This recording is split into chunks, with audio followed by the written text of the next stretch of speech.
Students, good morning. Welcome to Amrit Senior Secondary School. Students, पिछली audio में मैंने आपको हरिवंश राय बच्चन जी की आधुनिक काव्य की पौधों की पीढ़िया नामक कविता पढ़ाई थी। आज हम उन्हीं की अगली कविता अंधेरे का दीपक उसी भाग में से पढ़ाऊंगी। इस कविता में कवि ने आशावादी स्वर रखा है। वह कहता है कि यदि जीवन में तुमने कोई मधुर कल्पना की है, कोई अच्छा सपना देखा है जिसमें आपने एक अत्यंत सुंदर महल बना लिया है, यदि वह टूट जाए तो निराश होने के स्थान पर उसी महल के ईंट पत्थर जोड़कर नई झोंपड़ी तो बना सकते हो।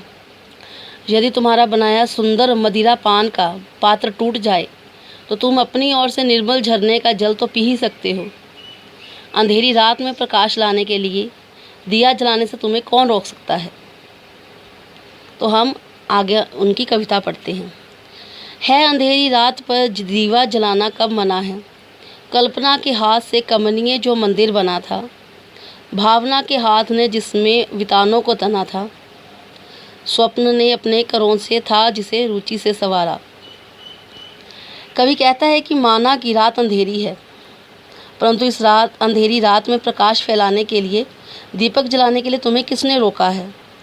मान लो कि तुमने कल्पना में जिस सुंदर महल का निर्माण किया था, अपनी भावनाओं से जो तंबू तान दिए थे, जिन्हें तुमने अपने स्वप्नों से अपनी पसंद के अनुसार संजाया था, और जो स्वर्ग में भी कठिनाई से प्राप्त दुष्प्रयाय यानी कठिनाई से प्राप्त होने वाली वस्तु प्राप्त अर्थात दुर्बल रंगों से उसे सना था, उसे सजाया था। यदि वह महल ढह जाए अर्थात तुम्हारी कल्पना साकार नहीं होती, तो तुम्हारे सपनों को आप किस प्रकार उतार सकते हो। स्वर्ग के दुष्प्रयाय रंगों से रसों से जो सना था कि तुमने स्वर्ग के समान प्राप्त होने वाली ऐसी वस्तु जो कि बड़ी मुश्किल से प्राप्त होती हैं, उसके रंगों से सना था।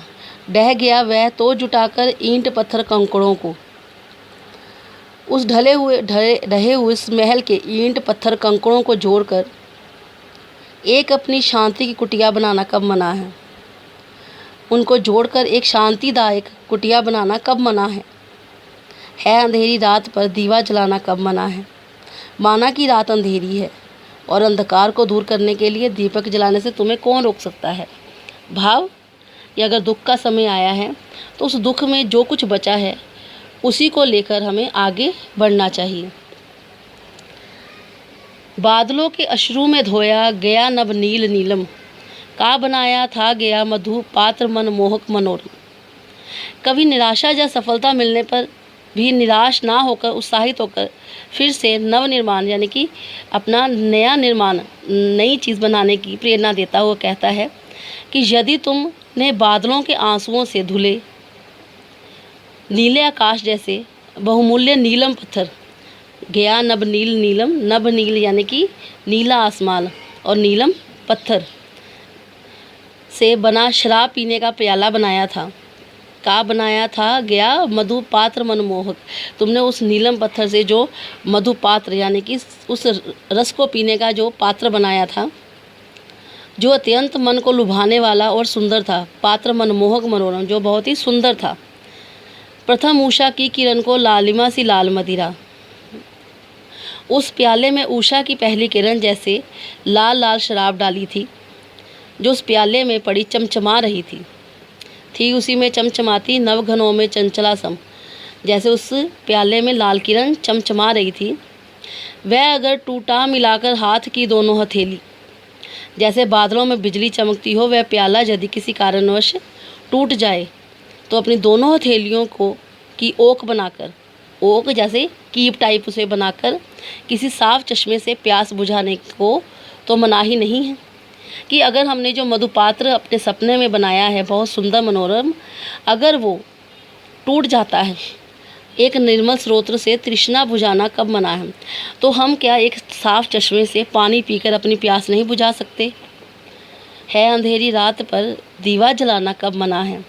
माना कि रात अंधेरी है, दुख का समय है, किंतु रात के अंधेरे को दूर करने के लिए दीपक जलाने से तुम्हें किसने रोका है। डियर स्टूडेंट्स, इसी के साथ मैंने आपको कुछ क्वेश्चंस भी दिए हैं जो आपने इन सलाद को देखकर और सुनकर आपने इसमें से करने हैं। पहला प्रश्न है, प्रस्तुत कविता और कवि का नाम बताएं। दूसरा है, कवि कविता अंधेरे के दीपक के द्वारा क्या कहना चाहता है। तीसरा प्रश्न है, किसके हाथ से मंदिर बना था। चौथा प्रश्न है, मधुपात्र टूटने से कवि का क्या भाव है। और पांचवा प्रश्न है, कवि शांति की कुटिया किस प्रकार बनाना चाहता है। आगे है शब्दों के अर्थ लिखने आपने, जो साथ में मैंने आपको बताए हैं। पहला है कमनीय, दूसरा है दुष्पर्याय, तीसरा मधुपात्र, चौथा वितान और पांचवा है नभनील। आगे एक स्थान आपको मैंने दिए हैं जो आपने सलात में से देखकर ही भरने हैं। नवघनों में डैश सम, और दूसरा है स्वर्ग के डैश रंगों। स्टूडेंट्स, आपको बार बार हर ऑडियो में ये मैं बोल रही हूँ कि इसके साथ आपने हर सलाद के साथ आपने प्रसंग लिखना है, तो इसलिए सभी सलाद के साथ प्रसंग होने बहुत ही ज़रूरी हैं। प्रसंग आपको मैंने पहले भी पिछली ऑडियो में भी बताया था किस प्रकार लिखने हैं, और अगर आपको कोई प्रॉब्लम होती है तो आप हमें पूछ सकते हैं। आप हमारे वीडियो को लाइक करो, अच्छी तरह से उसको सुनो और आगे शेयर भी करो। धन्यवाद।